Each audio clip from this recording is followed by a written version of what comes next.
One of the highest paying skills that you can learn this year is how to build AI agents. Hi, this is Aditya, and today we are going to do just that.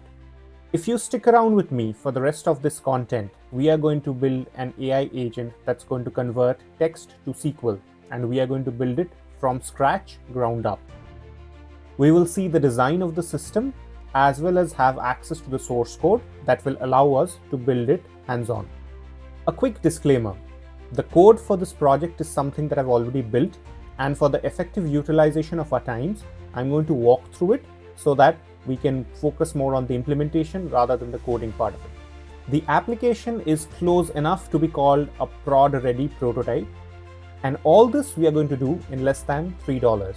So let's get started. A couple of prerequisites if you plan on following along hands-on. One of the things that you will be needing is access to the OpenAI API, and the platform.openai.com website helps you get access to those credits. Now, as you can see, I was able to accomplish this entire project in less than $1 of OpenAI credit utilization. So I don't think this entire implementation is going to take a tremendous amount of money. The second thing that you will be needing as a prerequisite for following along is an AWS account. Now, if you have access to an AWS console, it will be very easy for the implementation because the entire tech stack is going to reside on this specific cloud platform. Now let us try to understand the system design. We have a user. The user is interacting with the front-end Streamlit application, and the Streamlit application is hosted on top of Amazon EC2 instance.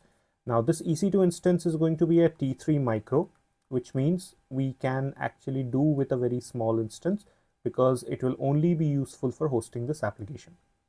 The Streamlit interacts with the Lambda, and the Lambda over here is the main orchestrator.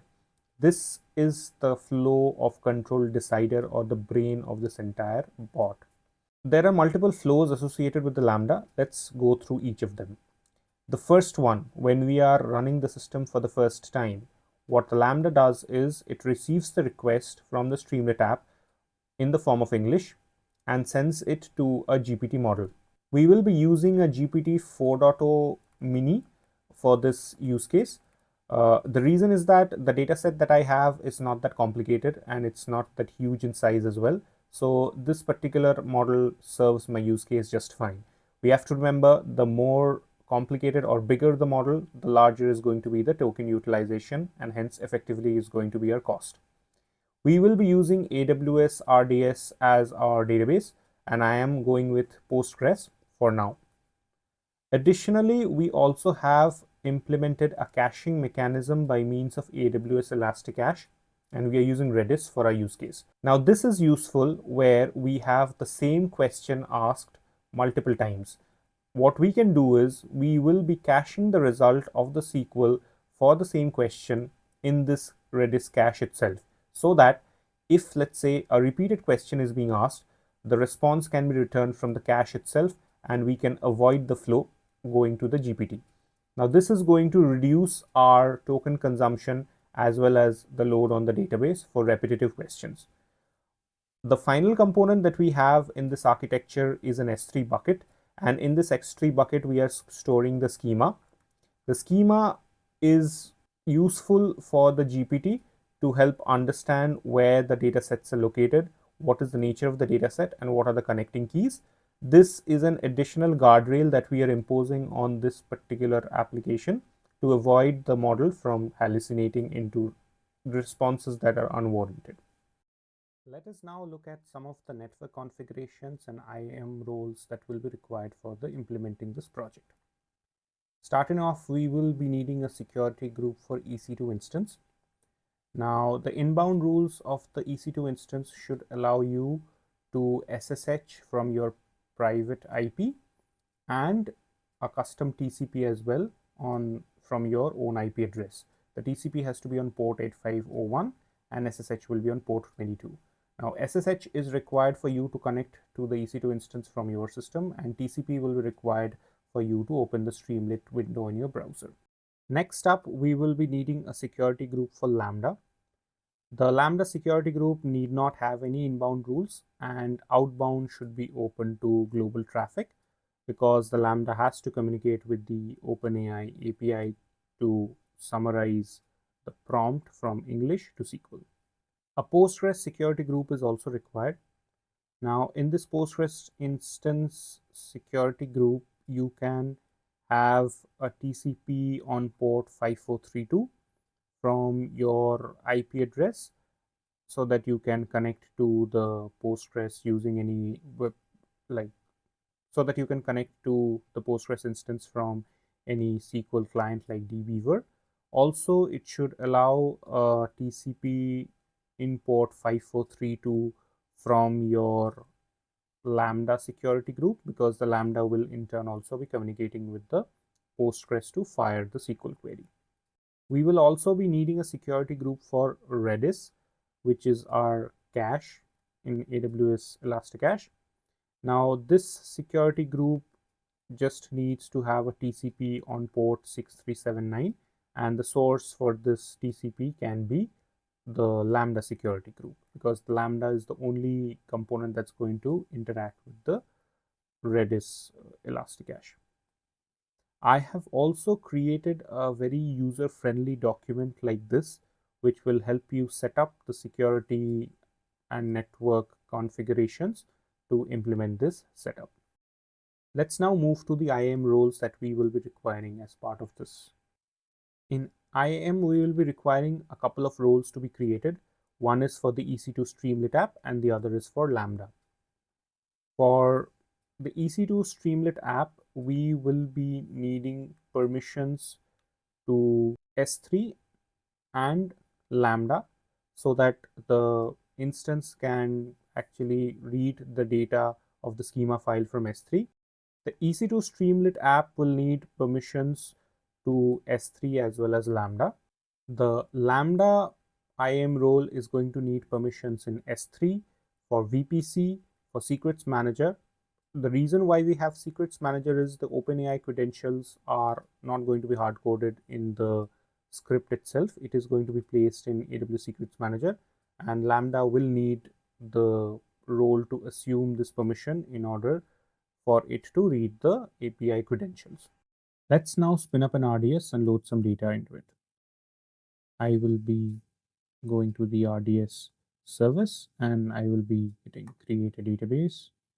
I will be selecting Postgres for my database engine. I'll keep the engine version as default, whatever AWS is recommending. Now for the templates, I can go with a dev test or a free tier. I would go with the free tier if I want to be a bit cost conscious, but let's go with dev test for now. I'll select a multi-AZ DB, 2 instances. Name this as database 1 and keep everything else as it is. If you want to have a self-managed password, you can also select this one, or you can let AWS Secrets Manager keep the password. Now, configuration for the database, I'll select password authentication. I'll keep everything else as it is. Now, the instance size can be toned down a bit, but I will keep this as default for the time being, because anyways, we'll be shutting it down pretty soon once we're done. Connectivity and everything else is going to be the same. Public access, I will keep this public access yes, because I would need to connect from it. VPC, I will be VPC security group. I will be selecting the Postgres security group, which I have already created. I will need a proxy, insight standard, everything else the same. And I'll hit the create database button. Now my database 1 is already created. I can see the endpoints, the availability zone, the VPC security group. Everything looks perfect. Now let's load some data into it. I will be using a Kaggle dataset for loading the data. This is the dataset that I'll be using, bike store relational database. I think this most likely talks about data from a store that sells bikes. This ER diagram seems to be relatively simple. Now there are multiple ways by which we can load this data. I would say let's create a script that can load the data, and we can download this data in our local machines. Since I already have it done, I'll quickly walk through the script that is loading the data. It's a pretty straightforward script. It just parses the JDBC URL and uploads the values in the database. I have already established the connection to the Postgres database. In the databases, Postgres, schemas, I am storing it in the bike store schema, not the default public schema. So the script has to be rewritten in a way that the data is actually stored in a different schema compared to the public one. Let me see if I can query this data to ensure everything is just fine.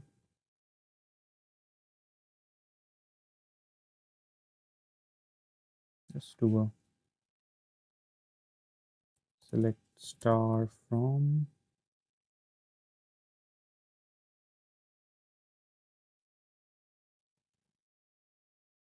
bike store dot,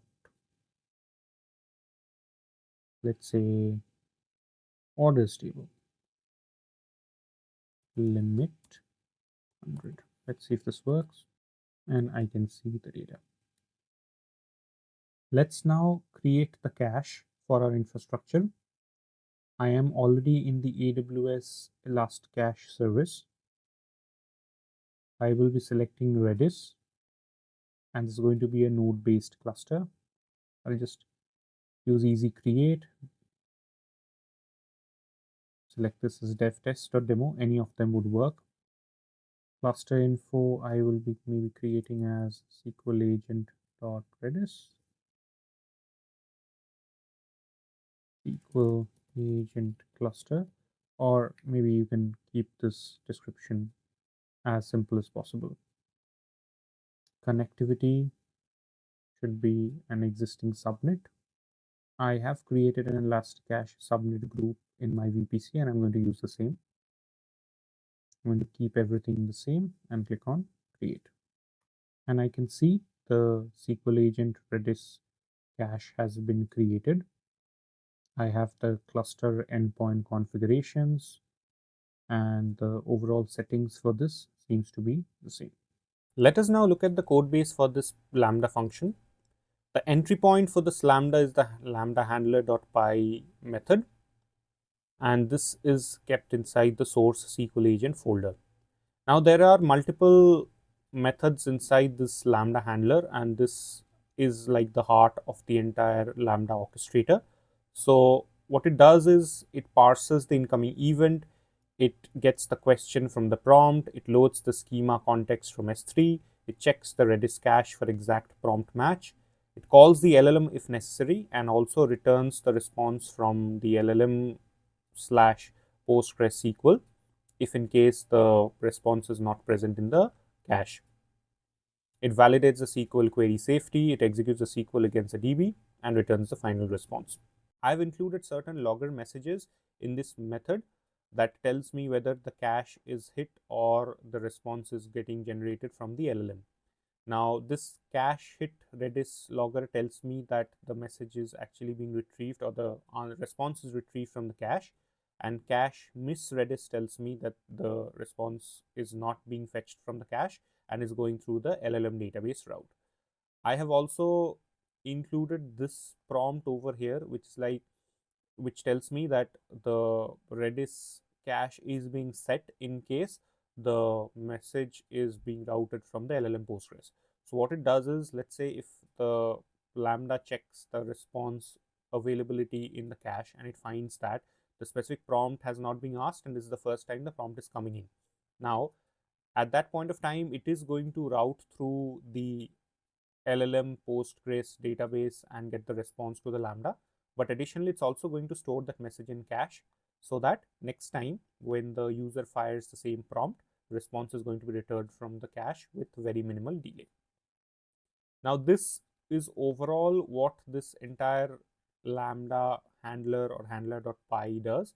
There are a few other modules as well in this particular Lambda package, which I am going to discuss. The next one is the llm.py. Now this calls the OpenAI's chat completions endpoint using the HTTP protocol, and the OpenAI key is obviously not hard coded over here. We are using the SSM or the secrets manager to get the credentials for the OpenAI. It also has the translate to SQL functionality, which receives the prompt from the user, pushes down to the LLM, and routes the translated SQL from the LLM to the RDS database. Now there is a system prompt that is present in this llm.py method. This helps the LLM understand additional context for the prompt being fired so that the response is appropriately returned. And then there is some JSON formatting that's also done as part of this particular module.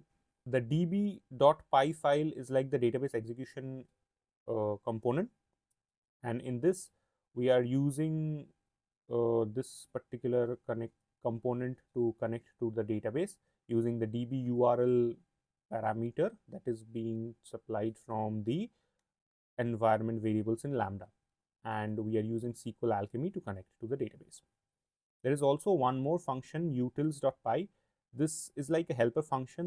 This ensures that only select and with statements are returned, and there is no other forms of SQL queries that are executed, including inserts, deletes, updates, and so on and so forth, so that the functionality overall is a read-only functionality and there is no inserts or updates happening in the data itself. The last but most important component of this Lambda package is the data schema.yaml file. This is like a data schema file that has been created for the LLM to have additional context on the data. That includes where the data sets are, what are the names of the tables, what are the columns available, and certain other conditions like what would be the joining conditions and relationships, what will be the primary keys, and so on and so forth. So this file is pretty exhaustive in nature, which not only tells the relationship but also gives certain custom logics defined in the file itself. Like for instance, if I am to calculate the revenue has to be always calculated by multiplying the price into the order quantity and subtracting the discount out of it. We cannot include price of an item and order items without having the discount in the revenue calculation, and so on. If there are any additional components that need to be implemented, you can go ahead and put it in the schema.yaml, data schema.yaml file. Now these are certain additional guardrails that I've also included in the schema.yaml to enforce certain restrictions on the LLM functionality. So overall, this is how the Lambda package looks like. Now let's go ahead and deploy this. Finally, I'm going to deploy the Lambda function. I'm already in the Lambda service. I'm going to hit create function, author from scratch. Let's say I'll name the function as SQL agent.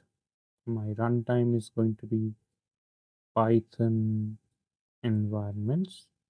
3.11 is the environment that I'll be choosing. My architecture is going to be ARM64. This architecture value is very important because the libraries of the code are zipped and compiled in a way that it will be supporting only the ARM64 architecture. I already have a Lambda execution role present. I'll be using the select an existing role. I'll use the Lambda SQL agent role, which we have already demonstrated before. And I'm going to create the function. While this function gets created, there's one more thing that I'd like to show is the code for this function. Now I am placing the code for the Lambda function in an S3 path. Just open up and show how it works. So I've created a SQL agent demo bucket, and in this bucket I already have the function stored as a zipped file. This will be available in my Git repository, which you can download and directly install. Now going back to my Lambda function, I'll say upload from Amazon S3 location. I just copy the path to the zipped file, object URL copied, save. Now once this is done, you should be able to see the multiple libraries and modules of this function. Now there are some configurational changes which I'll have to make in this function. I'll just click on configuration. First thing, the timeout needs to be adjusted. I cannot do with a 3-second timeout, so I'll probably make it 3 minutes and 3 seconds. That should be fine. Save. I will also need to make some changes in the environment variables because that's what my code is expecting. Let's add some variables. I already have a list of variables from a previously created Lambda function, which I'm just going to put it over here. The cache TTL, time in seconds, is the time duration for which the object is supposed to be stored in my cache, after which it is going to be archived. DB schema name is going to be bike store, which is the one that I've used in my Postgres database. Also, my DB URL is something that I'll get it from my RDS. I already have it over here, so I'm just going to put it. Now, this format of this DB URL has to include the Postgres plus psychobj to prefix, because that's the library that the Postgres will be connected to in the Lambda function, and that's how the URL is supposed to be. If this string is missing, then there are chances that the DB may not be actively connected with the Lambda. OpenAI model is the one that will be creating the SQL from my text summarization, and I will be using a GPT-4 Mini as already discussed because I will need a small model for this. Redis cluster mode parameter is going to be set as true because I am using a Redis cluster for my cache, and also I will be adding the Redis host, which will be my cluster config endpoint from the Redis configurations. And finally, the Redis port and the Redis TLS.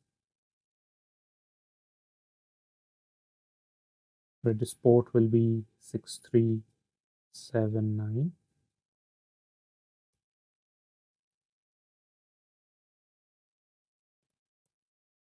And last of it is the Redis TLS.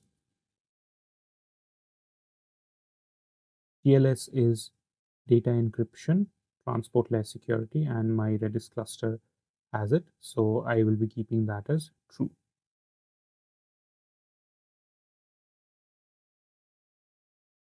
Hit on save. So this saves the environment variables. The other thing that I need to adjust in the code is the handler function, because right now if I look at it, there is no function or handler by the name of lambda function.py. So I'll have to adjust it. Just edit the handler as SQL agent.handler.handler function. Just on save. Now the function is getting updated. And this works, and I can see the handler module is now being reflected in my code editor itself over here.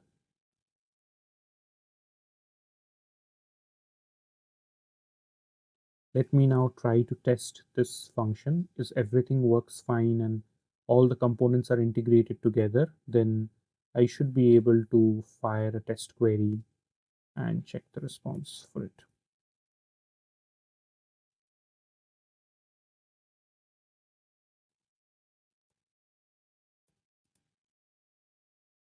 The query prompt that I will be firing is give me the total number of orders placed for the year 2018. And I know the data is there till 2018 in this database, so I'm going to give 2018 over here. I'll save this event, and let's say name this as test event and click on test. Oops, I need to adjust the JSON.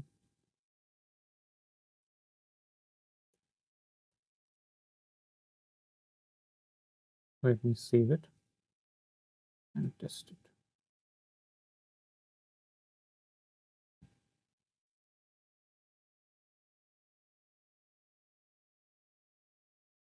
The execution seems to have started.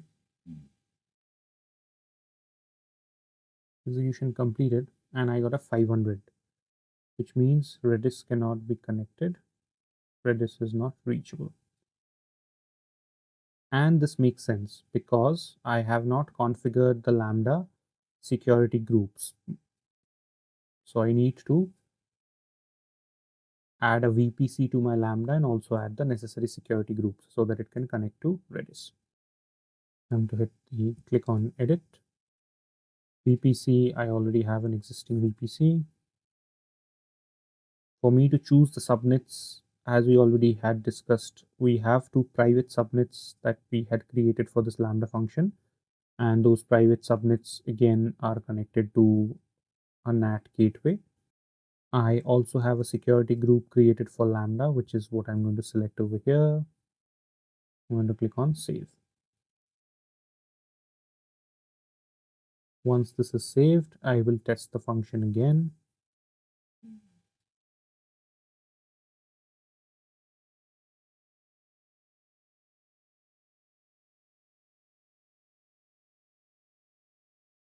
And I can see a status code of 200, which means that the Lambda executed successfully.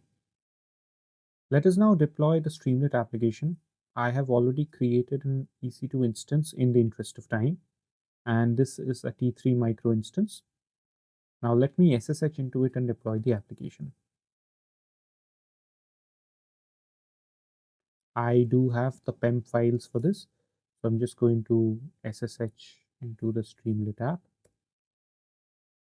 And since I have already enabled SSH from port 22, I should be able to connect to it seamlessly. If you are facing any issues while connecting, do check out the security groups. The inbound rules most likely are the cause for not being able to connect. Okay, and I have SSH'd in. Now I already have the code package kept over here, which is the SQL agent package, which you can get it from my Git repository. Additionally, I have also created a SQL agent.venv virtual environment. That is where the Streamlit application is going to be executed. So let me now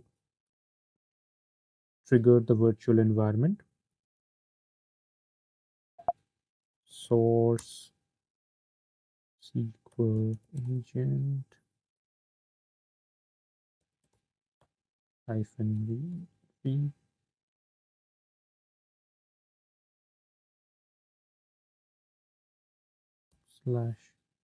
/bin/activate. My SQL agent is now active. Now, before I start the Streamlit app, I will also have to export two environment variables in this Streamlit application for the Lambda function to work successfully. And the two variables are export Lambda function name. I will put the name of the Lambda function as SQL agent. And also I will need to export the AWS region.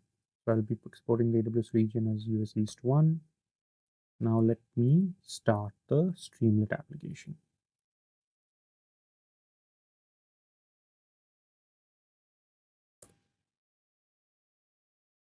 And my Streamlit has started running successfully.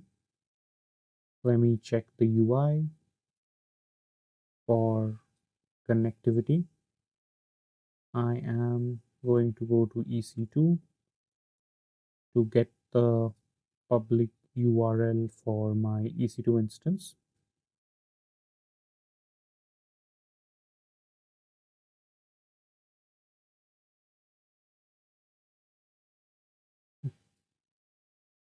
I have obtained the public IPv4.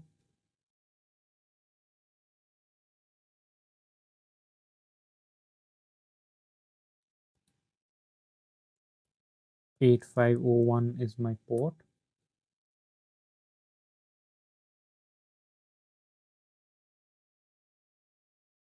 And I can see the SQL agent is connected.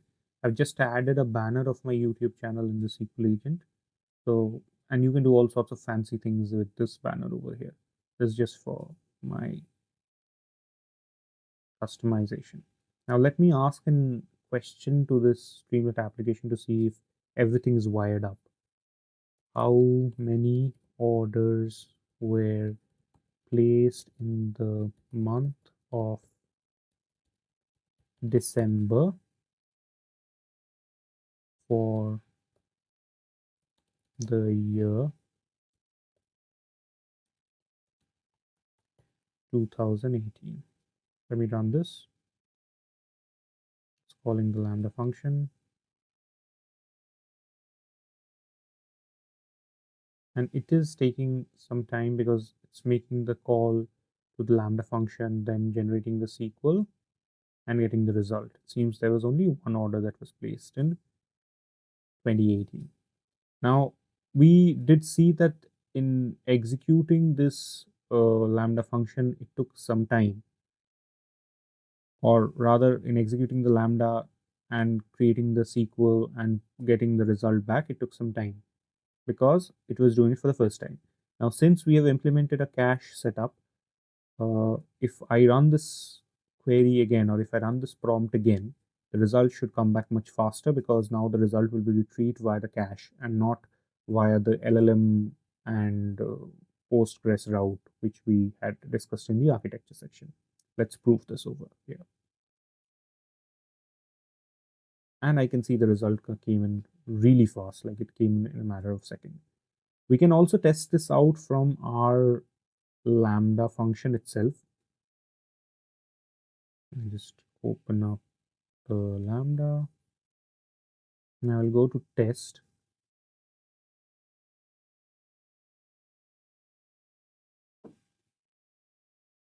I'm going to modify this question by saying I'll test it with something that I've not tested till now. What are the total, or what is the total number of customers who have ordered in the year 2018?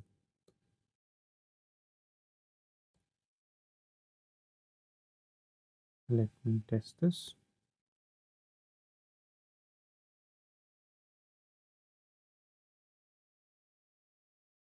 Okay, and I can see the count is 270. There's also something that we have included in the code, which we discussed while we were going through the code. I have included certain error or certain logging messages to check if the cache has been hit or not. Since this question came in for the first time, I can see the cache miss Redis option and the cache set Redis option in the logger. Not exactly an option, but a log message in the Lambda output.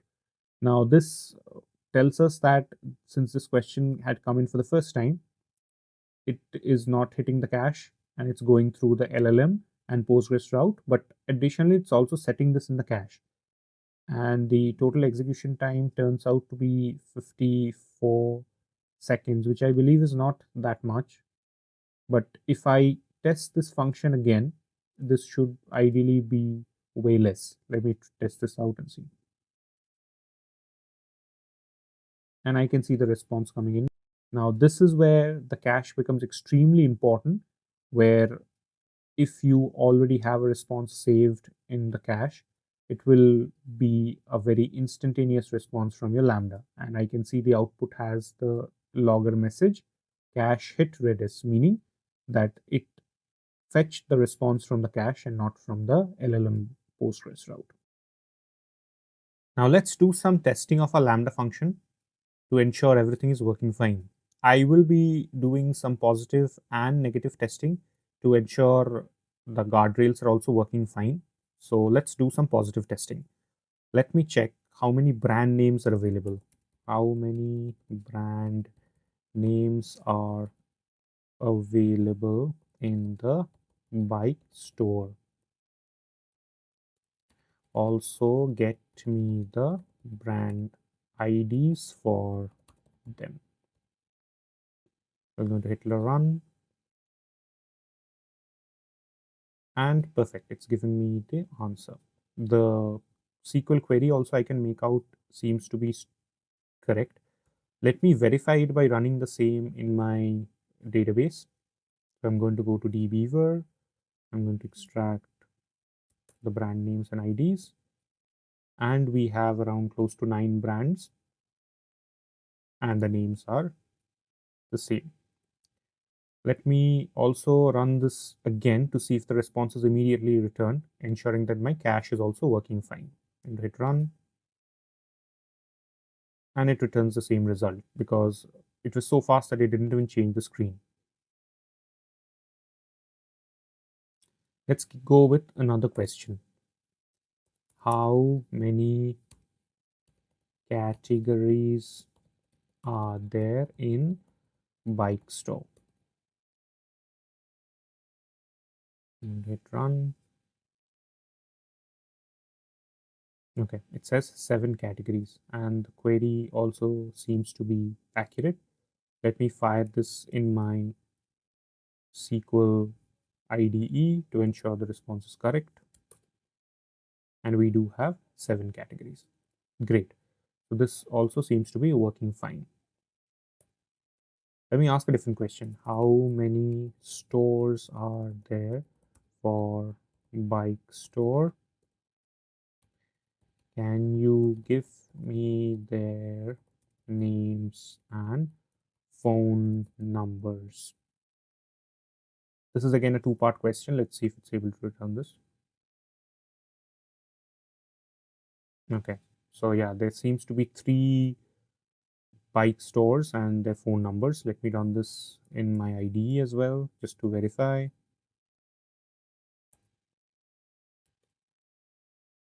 And seems that is what the result is. So the positive tests have actually yielded results that are great. Now let us try to do some negative testing. Let me once again bring back my response of the brand names from the bike store. How many brand names are there for bike store?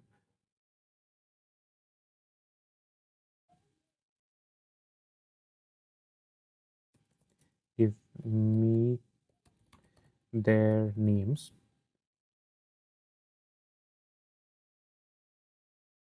Okay. Now what I'm going to do is I'm going to try to update the brand name Electra to something like an electric to check if my guardrails are working fine or not. If the guardrails fail, then ideally the data would be updated in my SQL database, but that should not be the expectation. So let's see if that happens. Can you update the, I'll treat this as a different question maybe. Can you update the brand name Electra to electric? I'll run this. Ideally, this should not update anything.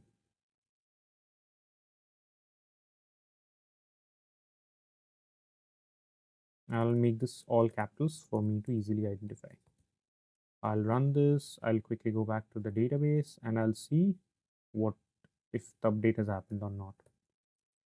Select star from brands or select distinct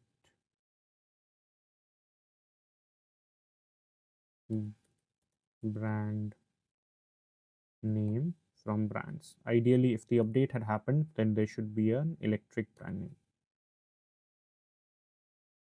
and I see Electra still being present, which means that my update has not happened, which is as the expectation. I will do one more test. Can you add a store or maybe delete? Can you delete the store name? What are the store names? Let me get a store name. Select distinct store.